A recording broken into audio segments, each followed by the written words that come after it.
ते नांदेडमधून एक मोठी बातमी हाती येते। नांदेडच्या माहूर इथे महानुभाव पंथाच्या पदयात्रेत 200 भक्तांना जेवणातून विषबाधा झाली आहे। या क्षणाची एक ब्रेकिंग न्यूज। यवतमाळमध्ये 200 जणांना जेवणातून विषबाधा झाली आहे।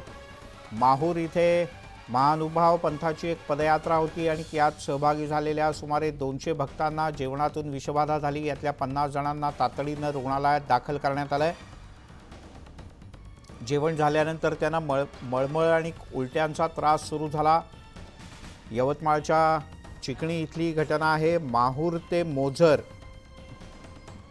अशी ही पदयात्रा निघाली होती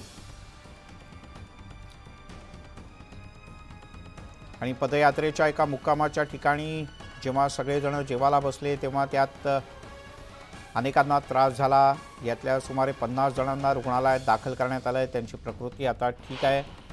दारव्हा यवतमाळ या दोन्ही ठिकाणच्या रुग्णालयात संबंधितांना दाखल करण्यात आले।